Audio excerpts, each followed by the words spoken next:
Good afternoon. It's Friday, the 13th of September 2019, just after 1 o'clock. Welcome to UK Column News. Your host today, Mike Robinson, myself, Brian Gerrish. We're delighted to be joined by David Scott, bringing us Northern Exposure from north of the border, and David Ellis from Strategic Defence Initiatives. Who's it unlucky for, Brian? Well, not the UK column, I don't feel, Mike. No, but maybe it's unlucky for Boris, I don't know. Or maybe it's unlucky for Juncker's, because Boris is heading off to Brussels. No, actually he's not. He's going to Luxembourg. They decided that Brussels was too contentious a place, so they wanted some neutral ground. So they're off to Luxembourg. Yeah. So they're off to Luxembourg, which of course is where Jean-Claude Juncker was Prime Minister for 10 years or something like that. So he's away over to have a working lunch on Monday over Brexit, of course. These are the first face-to-face talks that he's had in Luxembourg. This is all very exciting stuff. So we'll see what comes out of it. In the meantime, however, I just wanted to mention this, Brian, as an introduction to what you're about to cover. But the Telegraph this morning published this article, Tony Blair and Peter Mandelson pulling the strings of the Remain alliance. Now, this might not be coming as too much of a surprise to very many people, but it's interesting that it's published nonetheless. They're saying Tony Blair and Peter Mandelson are pulling the strings behind the Remainer alliance by giving proxy advice to Labour and Lib Dem MPs, it has been claimed. The former Prime Minister and his new Labour sidekick, once dubbed the Prince of Darkness, are understood to be at the centre of cross-party attempts to block Brexit, including last week's passing of a bill to prevent no deal. A source told the Telegraph Blair and Mandelson are pulling the strings. Mandelson is the puppet master.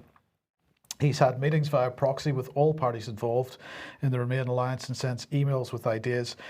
Blair's people have been speaking to Joe Swinson's people.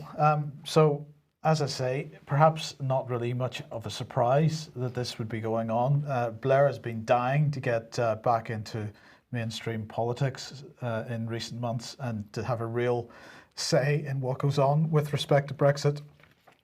But since the British public aren't having any of it, it looks like he's trying to do the job from behind the scenes instead. Yeah, do it in the dark, in the shadows, which is not surprising, but it's getting interesting, Mike, who is starting to speak out and expose a bit of light in the shadows.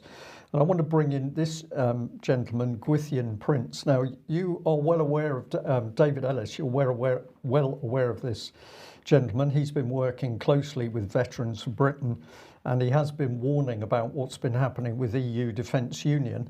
But we're going to say a big thank you to a viewer who realised he'd been talking at an organisation called the Heritage Foundation, strongly US-UK organisation.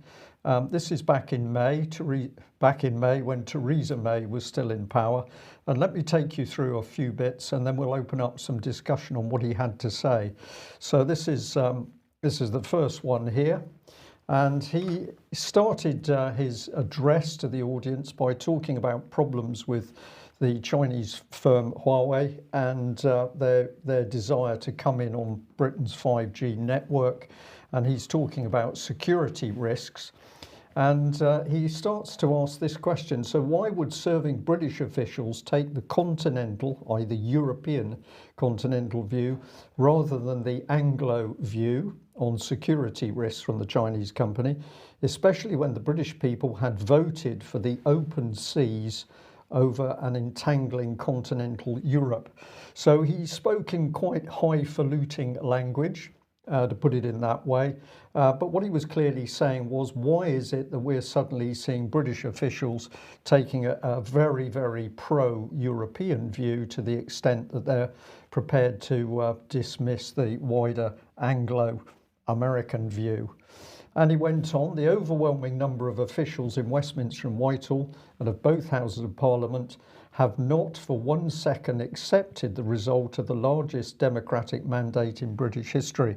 So this is another warning here that whilst the public might think that they voted and the government would carry out their plans, there's an overwhelming number of officials who don't care a jot, and they're going to carry on with the European project. Then he got onto this, which links us straight back into what you've been talking about with Tony Blair, Mike. Instead, assisted by a campaign in the country led by Lords Malloch Brown and Mandelson, along with former Prime Minister Tony Blair, and well funded by Mr. George Soros, they have striven to subvert it by engaging in an entirely unnecessary and mind-bogglingly complicated negotiation about a deal that would deliver a Hotel California Brexit in name only.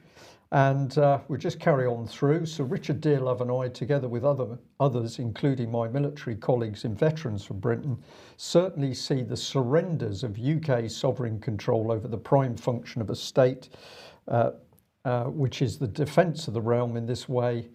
They're worried about it. He's concerned about it. So, and the previous bit was talking about abandoning natural allies and adherence to the European project, but he's back on the subject to defence. And then he's saying Mrs May relies on a tiny cell of advisors over constitutional bodies such as the Cabinet Office. And these are the people he's talking about. Gavin Barwell, a Downing Street Chief of Staff for May. Your friend Mark Sedwell, Mike, who you pointed out was in control of everything, including the security services and their budget, alongside control of the Cabinet Office. So Oliver Robbins, the Prime Minister, the then Prime Minister's Europe advisor, Stephen Parkinson, Special Advisor, and then we've got this cluster of defence people. So we've got Alistair Brockbank, Angus Lapsley, and Dr. Brian Wells, Director of Science and Technology at the MOD. But we shouldn't forget Philip Hammond, he named, and Sir Alan Duncan, and Mr. May, which I found very interesting. Now, of course, May's gone, but has the power base for this group gone? I don't think it has. Well, many of those people aren't there anymore. I mean, Gavin Barwell's been replaced by, he's been replaced, but Mark Sedwell is the key character here. Yeah. Yes. And we've had this astonishing statement by Gwithian Prince that Tony Blair and Mandelson, Malloch Brown, funded by George Soros. Now, the BBC said a couple of days ago that anybody that criticised George Soros was a right-wing extremist. So, Dave Ellis, is Gwithian Prince a right-wing extremist who doesn't understand what's going on in government at the moment? Yeah, I'm going to come at this from this perspective. He's certainly got a good understanding of all of that to comment and put it all together with effectively the names and places. But I would only add. I would sort of firstly say, all credit to the guy. He's out there saying it and doing it. So he needs to be praised for that. And I would only add this one thing, that from the papers that we've seen across the sort of UK column network that go back to the Attlee period, so that's 4th of January 1948, from the top secret papers from on, clearly articulating those Cabinet Office papers. So we then see the connection between Cabinet Office and all of these wallers currently, that they're effectively reading from the same script, i.e. that they always sought this defence union with the Germans, in effect, or the most of the sort of what would be the meat or the muscle there in Europe. So, i.e., the Germans. So that was always there. So what can we say about Sedwell? He's still reading from the original script that's probably developed over the decades, but nonetheless, that script hasn't changed. So we've got an alternate perspective here being offered from Gwillian to say, well, really, the traditional sort of way here has been with America. So we can see that this axis that Alex Thompson refers to between from Germany and the Jerusalem axis and then the New York axis. So we can see where the power struggle is actually sort of panning out. But I've got to say this, where Gwilliam is concerned, clearly, people's votes in this country count for nothing. Right. Well, look, David, I wanted to cover one of the things we mentioned on Wednesday in a little bit more depth today, because what is Europe doing in building defence union? What exactly are we talking about, and who are going to be the main players as we move forward through the next 5 years? Now, obviously, Boris is going to meet Jean-Claude Juncker on Monday. But Juncker's within his last few weeks of being president of the European Commission, and the new president, of course, is Ursula von der Leyen. You're talking about the Germans there. She's the former German defense minister, well. We mentioned this on Wednesday, but I want to go into a little bit more depth, as I say. She wrote letters to all the new EU commissioners on Wednesday. And here is one of them. This is the mission letter to Josep Borrell. Now, Josep Borrell is the former Spanish foreign minister. He's been moved over to become the High Representative for the Union for Foreign Policy and Security Policy. He replaces Federica Mogherini. And well, in the letter, in this letter, she says, you know, really, we're wanting to build with our new commissioners, and we're wanting to build one team. The European Commission, she says, functions on the principle of collegiality. She said, I will empower 8 vice presidents to steer and coordinate thematic commissioners' groups on each of the Commission's priorities. Of the 8 vice presidents, the 3 executive vice presidents will have a dual function. As vice presidents, they will lead a commissioners' group and be supported by the Secretariat General. In addition, they will also manage a policy area and have a Directorate General under their authority as part of their job. The High Representative Vice President will support me, that's Ursula, in coordinating the external dimensions of all commissioners' work. And she said we're going to have an all-of-government approach. Well, this is spectacular language, because this is the first time I've heard this particular phrase with respect to the European Union and the European Commission, because of course the all-of-government approach is the fusion doctrine. This is direct from Theresa May and Mark Sedwill. So fascinating. Anyway, she goes on to say, your mission, Mr. Borrell, if you choose to accept it, you will be the High Representative for Foreign Policy and Security Policy and Vice President of the European Commission. Well, she went on to say this, we need to take further bold steps in the, sorry, how did that happen? Right, so I've made a slight mistake there with the graphics, but don't worry. She said the European Union needs to be more strategic, more assertive, and more united in its approach to external relations. You should seek to strengthen the Union's capacity to act autonomously and provide its values and interests around the world. To be a global leader, the Union needs to take decisions in a faster, more effective, more efficient way. We must overcome unanimity constraints and hamper our foreign policy. When putting forward proposals, you need to seek to use the clauses in the treaties that allow to certain decisions in the common foreign and security policy to be adopted by qualified majority voting. So, David, she is talking there about strengthening the Union's capacity to act autonomously and promote its values and interests around the world. So what we're seeing is a much greater hardening of EU level foreign policy, and the EU acting as effectively as a state in its own right, so that member states won't have a foreign policy. It'll be run under EU level foreign policy. And what she's saying there quite clearly is that in order to overcome unanimity constraints, she wants to move towards a qualified majority vote, particularly for the areas of foreign policy, security and defence. So that is the removal of the veto. Yeah, absolutely correct, isn't it? You know, this is all things considered exactly as we've all forecast on, let's say, our side. You guys there at the column and everyone. This is exactly as Lord James has just forecast in the House of Lords last week. So let's decode this cloaked language, because it all sounds lovely, doesn't it? We want to strengthen, she says. What that means is we want you to weaken your position while we strengthen ours. And we're going to do that by taking away your national veto. So we want to be under no illusion, we want to take absolute command and control of all of the defence and security services in the EU zone. Currently includes Britain and all of the British defence inventory. So, and the security inventory as well. So let's be under no illusion about that. She also wants single point source industry. So she wants all of the industry unified as well. And at that point, then they will have absolute command and control of all of the money and the capital procurement budgets and policy. Now, the key word there for everyone is genuine. Genuine, I'm going to submit, means that they, in order for the EU to be a credible or viable player in defence, would have to be, logically, a nuclear power.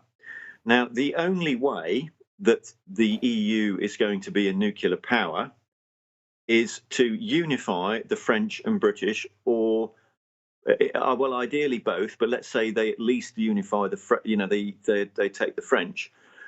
But none, as it stands at the moment, it's French and British. So nonetheless, to unify the French and British nuclear deterrent into the European Defence Union system.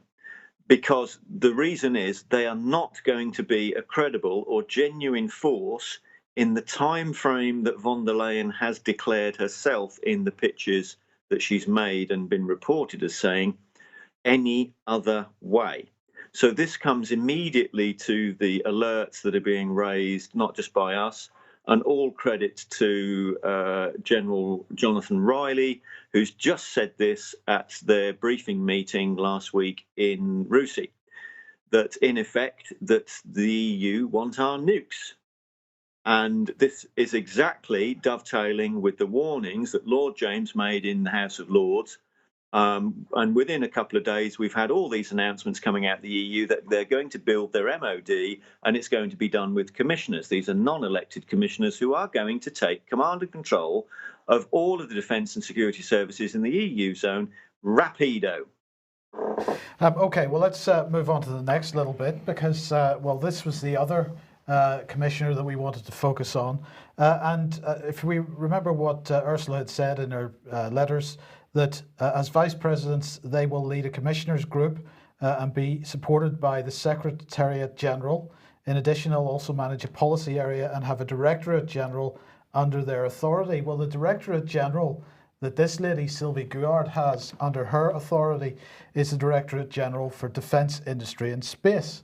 And it starts to get, just to add a little bit to what you were just saying there, David, it starts to get very interesting here, because what she said there is you will be responsible for the implementation and oversight of the European Defence Fund. Now, correct me if I'm wrong, I'm sure you will in a second, but in many of the letters, and many of the form letters that UK column viewers and listeners have received from the British government over the last couple of years on this issue, they're almost at the point of denial that of the European Defence Fund and what the implications of it are. But anyway, she goes on to say, in doing so, I want you to encourage collaborative projects with as much cross-border participation by small and medium-sized enterprises as possible.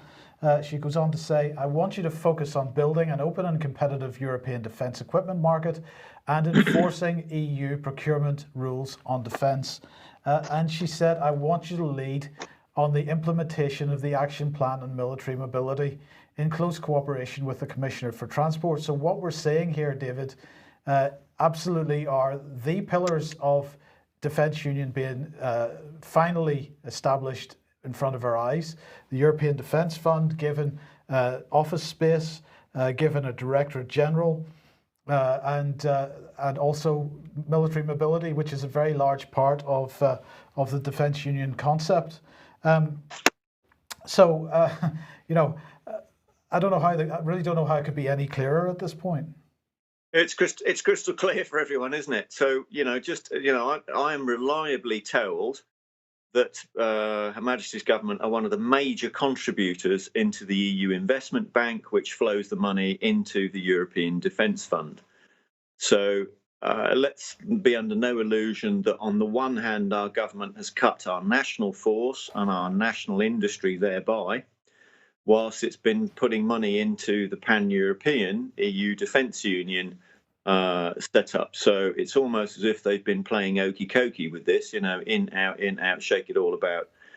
And hopefully nobody, and obviously the gambit is that nobody sees it, latches on and realises what's going on. So it's, the entire British public are being completely mugged off over this thing called Brexit because it doesn't include any of this currently, whilst it's woven like some kind of hyper-complex bureaucratic spiel in terms of its policy DNA through the deal that May was finalising in the withdrawal agreement and the future declaration. So if we have any of that, we're in this lock, stock, and all Her Majesty's barrels. It's as simple as that. So this is the resistance that. Sorry, let me just ask you about that, David, because Ben Wallace was giving a presentation to a military forum yesterday or the day before, and he was making the point once again that Britain is spending the most on defence of any European nation, 2% of GDP. So my question to you is this: is EU defence union possible without Britain? They'll carry on regardless. They're obviously arguing the toss currently. But I mean, from a practical standpoint, in terms of the military and personnel and equipment that we have, can they actually achieve their goals without including that? They want Britain in. And it's a question of whether Britain wants to be in terms of these ministers and the people that end in government. I mean, the paperwork in the Cabinet Office suggests that that's what they want. Where Ben Wallace is concerned, he's talking about this money and whatnot. And it's just, he's just reading from some pathetically ridiculous script that he's been given, because the money flows have just not worked like that over the last decades in terms of the investment in the national force, because they've turned off. We're not investing in the national force because we're going to have a pan-EU system. But I've got to say, where Ben Wallace is concerned, this is highly relevant. Apparently, he's been reported saying that the old officers are out of touch, and I suspect this is a bit of an attack on General Riley and Roger Lane Nott and whoever else wants to chirp up. So can I suggest to everyone, please, that they support a pushback on that front to Ben Wallace in any way they can, whether that be on Twitter or Facebook or letters or email or phone calls, that those officers are not out of touch. What they are is saying no to defence union, and that's not the same thing. Yeah. There's been a figure of 40% of European defence capability still residing in the UK. Now that's a figure that's been bandied around, and I've heard.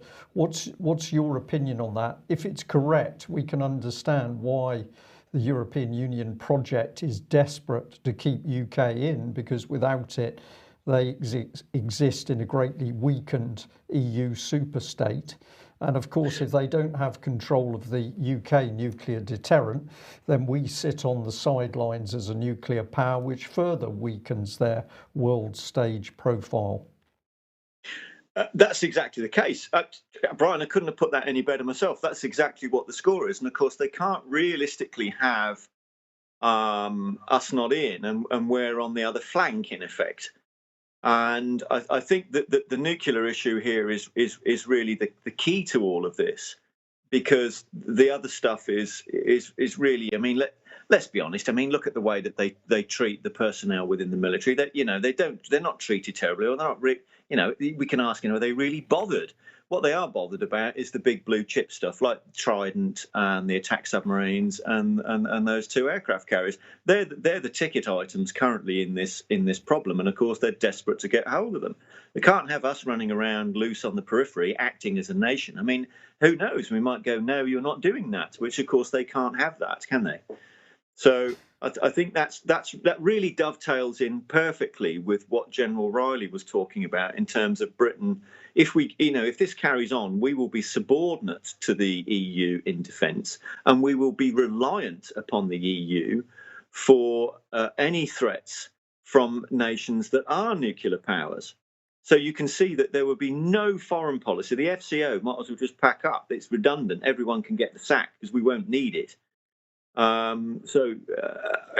These are dire straits for everyone, and I suggest if everybody hasn't looked at the General Riley paper, Google it, you'll find it. It's out there on all the Brexit network. And just one final point on this, David. I just want to mention again one of the things that she said to Mr. Burrell. You will also have an important role in ensuring we better link the internal and external aspects of our policies. Again, reiterating this notion, they've been talking about it for years. We've been reporting on it for quite some time. The merging of military and civilian under a single point command and control is part of this defence union, and we can't think of it as only external action. This guy's supposed to be effectively the European foreign minister, but she's talking about internal and external policies. That's entirely correct. It clearly as much an internal system and setup and tool as what it is potentially an external one. You cannot you cannot view it any other way. It's as much an an internal arrangement against command and control of the people thereof. So that cannot be underestimated.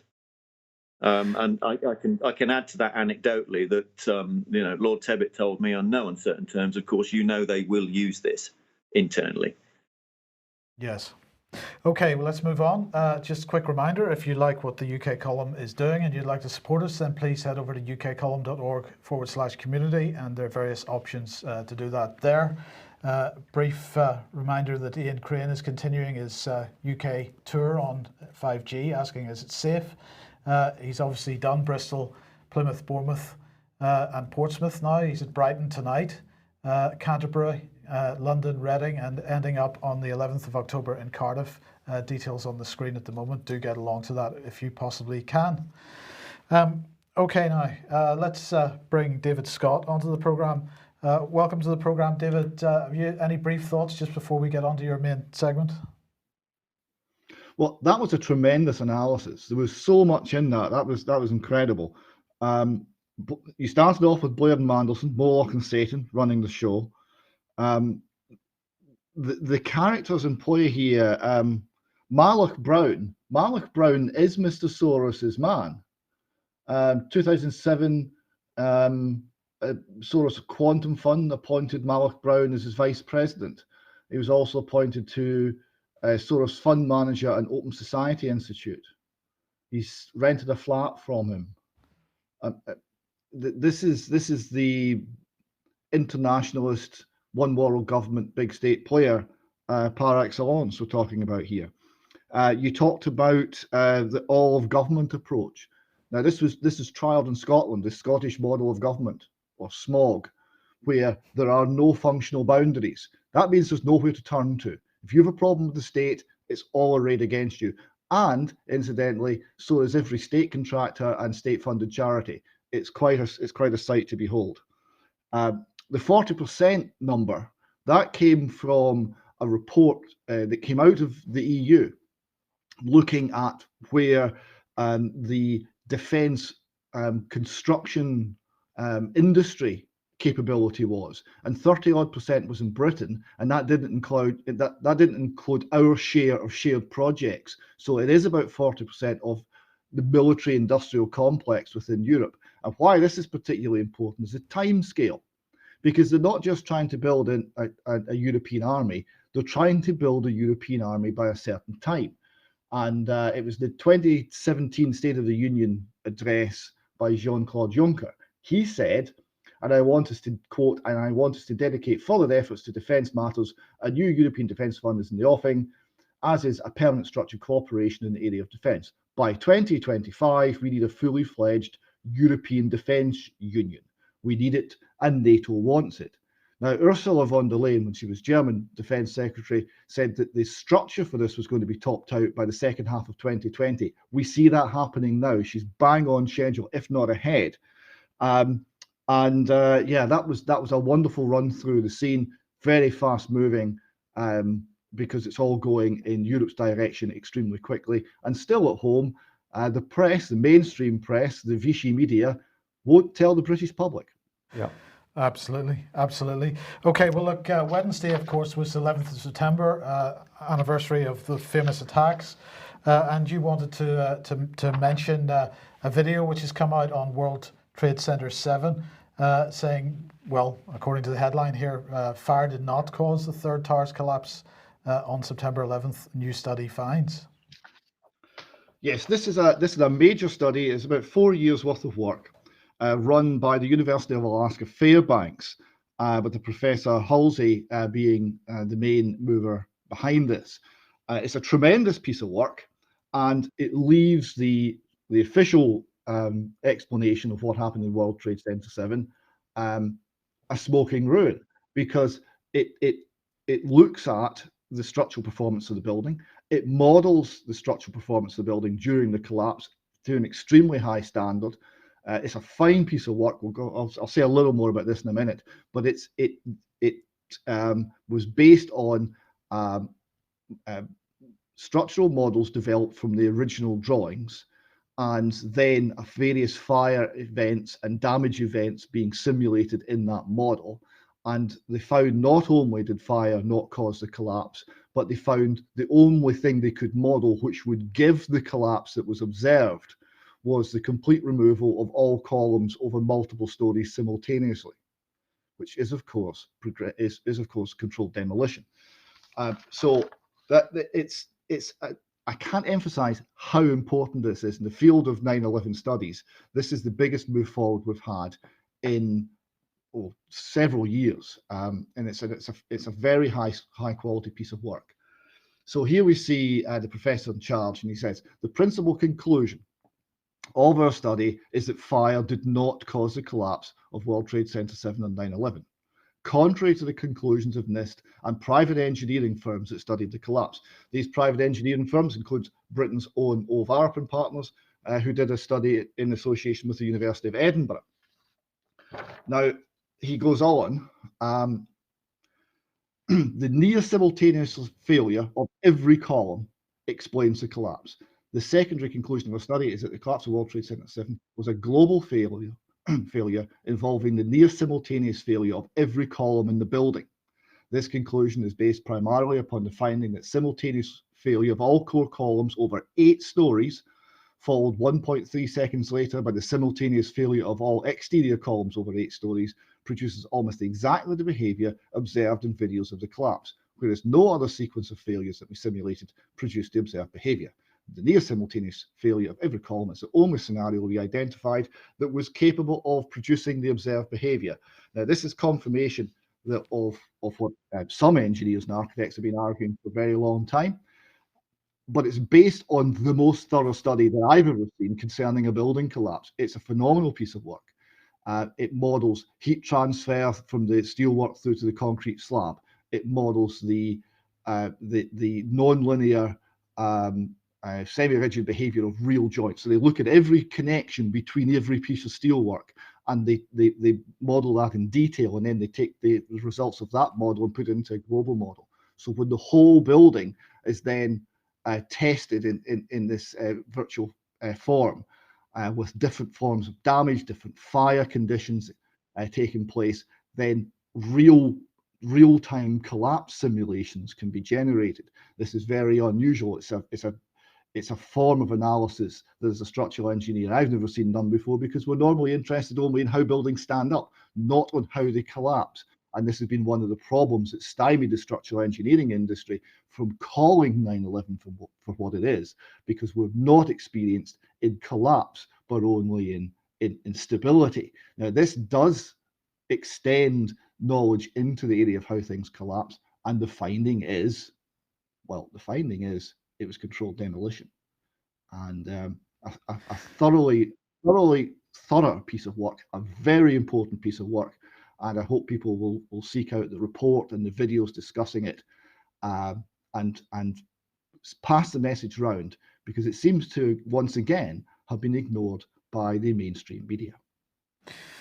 Okay, thank you for that, David. Now, if I know you've got to run, but if you can stay for this one, that would be good, because taking place at the moment, yesterday and today, is the OECD Global Blockchain Policy Forum 2019. Now, of course, they say blockchain and the ecosystem of distributed ledger technologies is still in an early stage of technological development, but is a fast evolving environment. As the hype around cryptocurrency starts to fade, now comes the time to explore the policy implications of the technology more broadly, and consider an holistic approach. They are looking to, at a global level, to facilitate viable and fit for purpose innovation and adoption of the technology. So this is the second annual forum on this, and they're going to convene senior decision makers from the public and private sectors, they say, experts, academics, and other stakeholders, to assess the development of blockchain over the past 12 months and delve into some of the specific challenges to implementation and adoption, and so on. Now, cryptocurrencies are a big part of what's being discussed here, not just blockchain itself. And once again, and we mentioned that Bruno Le Maire, who's the French finance minister, is pretty unhappy with one particular cryptocurrency, if you want to call it that. And he's reiterated that feeling again today, saying that the Libra project, the monetary sovereignty of states is at stake. In these circumstances, we cannot authorize the development of Libra on European soil. Now, what's he talking about? Well, Libra, of course, is the so-called stable coin, a form of crypto coin that is being pushed by Facebook so hard at the moment. It's been criticized by various data protection organizations in the US, the EU and the UK, and they issued a joint statement, if you remember, to say to date, while Facebook and its Libra-focused subsidiary Calibra have made broad public statements about privacy, they failed to specifically address the information handling practices that will be in place to secure and protect personal information. But while Bruno Le Maire is extremely against this, and perhaps he's expressing a European view, Mark Carnage, the outgoing Bank of England governor, is taking quite the opposite position, very excited about Libra. The most high profile of these new currencies has been Libra, a new payments infrastructure based on international stablecoin, fully backed by reserve assets in a basket of currencies, including the US dollar, the euro and sterling. He's extremely pro it. And whereas Bruno Le Maire is concerned about the effect of Libra on sovereign decision making and sovereign monetary policy, actually Mark Carney suggesting that the reserve currency of the world, the dollar, is in such a state that it needs to be replaced by some kind of crypto-style stable coin infrastructure at the earliest opportunity. So I just wanted to get your thoughts briefly on that, David, before you go. I'm extremely suspicious. If Mark Carney likes it, I'm extremely suspicious. There is no opposition from this banking syndicates to cryptocurrencies. You can walk out of the Bank of International Settlements in Zurich and go to the railway station, and there's a vending machine you can buy Bitcoin. Right? There's no opposition to this technology. Now, the world currencies are in a terrible state. There are only four, right? The pound, not most stable at the moment. The euro, the banking system's a disaster. The yen, that's the most indebted country in the world. And the dollar, the second most indebted country in the world. These are not good positions to be in. The dollar is king at the moment, but only because there really isn't anything stable to compete with it. The chance of having some vast contagious spread of a problem involving currencies and their purchasing power or their availability is very high, and someone will come in with a magic cure-all that maybe takes our information and gathers an awful lot of power centrally over who can buy and sell. These are not things which I find reassuring, because they're not coming from the ground up. They're not essentially protecting people's liberty. They are essentially collecting power to a central point, and that's dangerous. Absolutely. Okay, thank you very much, David. Now, let's move on to this public service news. And this is Reuters Institute and the University of Oxford, a new report, Old, Educated and Politically Diverse, the Audience of Public Service News. Now, they're looking at public service news broadcasters across the world, really, but and the picture is quite similar in various countries. But let's look at the BBC. It's interesting that they didn't, Brian, they didn't mention Channel 4. They deliberately excluded Channel 4 from this, so they're comparing the BBC to other news agencies with respect to the UK part of this.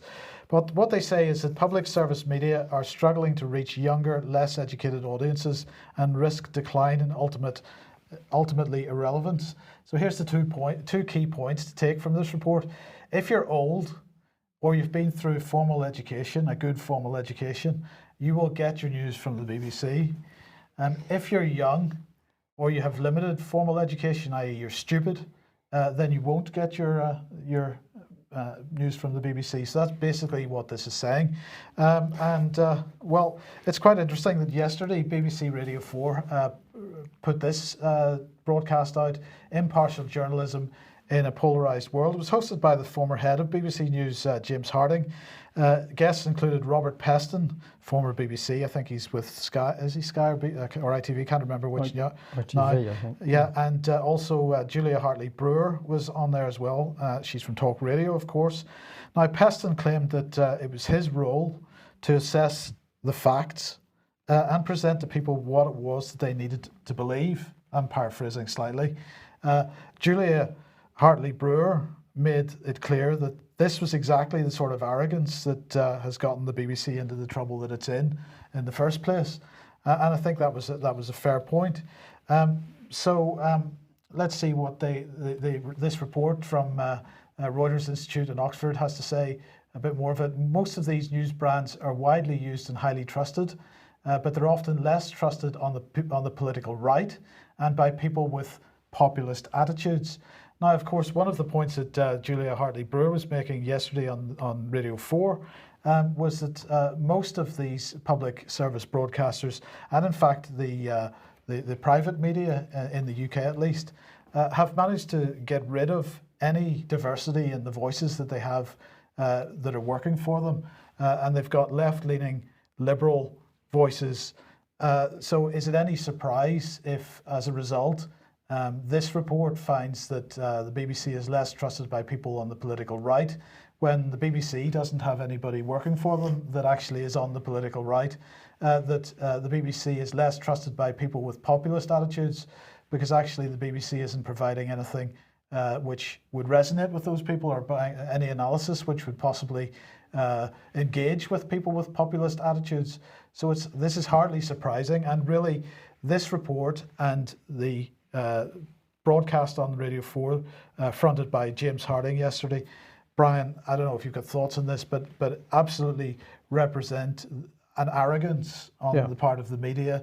And of course, one thing that neither of them really is discussing is the fact that there is no real fourth estate role being played by these organisations. They're merely acting as mouthpieces for the government. For the government.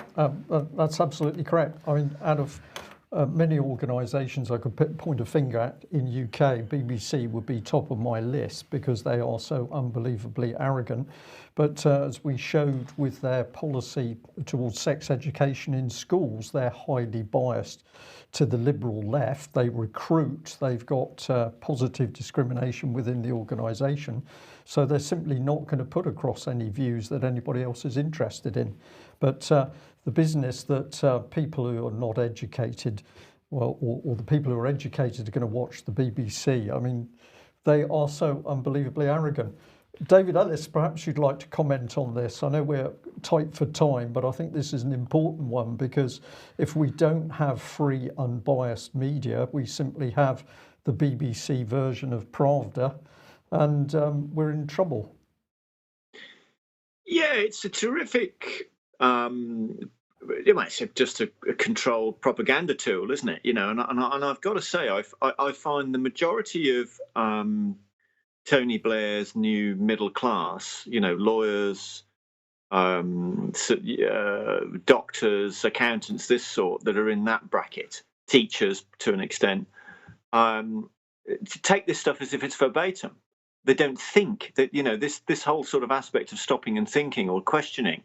They just lap this, you know, dreadful diatribe from the BBC up as if it's absolutely verbatim, and it's the, you know, and it's, you know, and it's the narrative. And of course, the big problem is when you go, well, actually, no, it's not like that, and you question the validity of it and the sources. You have this problem of sort of saying effectively, you know, it's like saying, you know, accusing a narcissist of being a narcissist, as David has said to me, that you end up in a closed loop argument. You can't break out of that because they won't stop and think.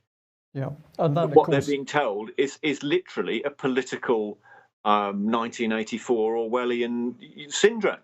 Yeah, David, and that of course is why we have the news every hour, which simply gives you sound bites rather than true information and fact. David Scott, closing up for time, but what are your thoughts? Oh, David's gone. We've lost him. Yeah. Okay. Well, there we are. David Ellis, thank you very much for joining us. I think that was a pretty important UK column news programme, because we are still the only lead on exposing this terrible betrayal of Britain by the EU Defence Union programme. Now, I'd just like to end on the fact that I've been informed that there's a planned demonstration at Rampton Hospital. That's a Melanie Shaw demonstration, apparently. But I've got to say that this is extremely disappointing and indeed delicate, because Melanie Shaw at the moment is being extremely well looked after in Rampton Hospital. She hasn't asked for a demonstration. She hasn't called for people to be collecting money on her behalf. And indeed, a protest at Rampton could have serious adverse effects for Melanie's progress and hopefully release from the system. So if you've come across any of this material, I'm saying now, speaking as somebody in contact with Melanie, that this protest is not of her choosing and indeed will probably not be helpful. We leave you to make up your own decision as to whether you get involved with that event or not. Okay, that's it from us. We will be back at the same time on Monday. Thank you very much for joining us. Bye-bye. Bye-bye.